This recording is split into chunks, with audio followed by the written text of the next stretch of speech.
ఒక పాన్ పెట్టుకునేసి అందులో 2 స్పూన్ల ఆయిల్ వేసుకొని శనగపప్పు వేసుకుందాం అండి. అలాగే 1 స్పూన్ జీలకర్ర వేసుకుందాం. శనగపప్పు బాగా వేగిన తర్వాత సన్నగా కట్ చేసి పెట్టుకున్న ఆనియన్ వేసుకుందాం అండి. ఆనియన్ బాగా ఫ్రై చేసుకునేసి సీమ వంకాయ ఇలా చిన్న చిన్న పీసులాగా కట్ చేసుకొని అది వేసుకొని ఒకసారి అంతా బాగా కలుపుకుందాం అండి. ఇలా ఆయిల్లో అంతా బాగా కలుపుకునేసి ఇప్పుడు రుచికి సరిపడా సాల్టు, 1 స్పూన్ పసుపు వేసుకుందాం అండి. ఇదంతా వేసుకొని ఒకసారి అంతా బాగా కలుపుకొని ప్లేట్ పెట్టేసి ఒక 5 నిమిషాలు మగ్గించుకుందాం అండి.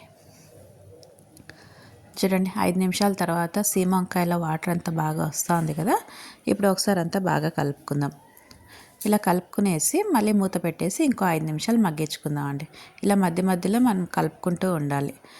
ఇప్పుడు మిక్సీ జార్లో ఎండు కొబ్బరి, కొద్దిగా అల్లం, వెల్లుల్లి, కారానికి సరిపడా గ్రీన్ చిల్లీ వేసుకునేసి పేస్ట్ చేసుకుందాం అండి. ఇలా వాటర్ వేసుకొని ఇప్పుడు చూడండి 5 నిమిషాల తర్వాత సీమ వంకాయ అంతా బాగా మగ్గుతూ ఉంది కదా. ఇప్పుడు మిక్సీ పట్టుకున్నాం కదా, కొబ్బరి పేస్ట్ వేసుకుందాం అండి.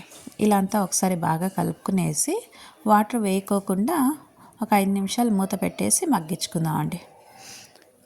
చూడండి వాటర్ ఏం వేయలేదు కదా, ఇలా అంతా బాగా మగ్గింది. ఇప్పుడు కావాలంటే ఒక చిన్న కప్ అంతా వాటర్ వేసుకునేసి ఒకసారి అంతా బాగా కలుపుకునేసి ఒక 2 నిమిషాలు మూత పెట్టేసి మగ్గించుకుందాం అండి.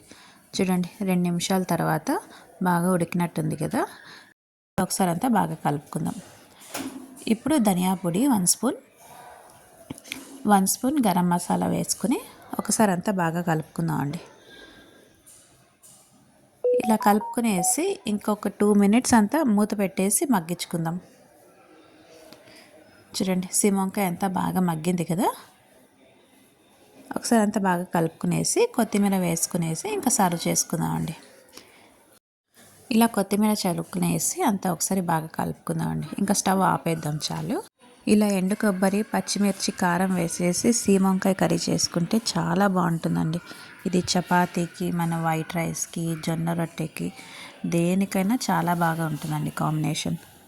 ఇంతే అండి, ఇలా సింపుల్గా అండి ఈజీగా టేస్టీగా సీమ వంకాయ కూర అయితే రెడీ అయిపోయిందండి.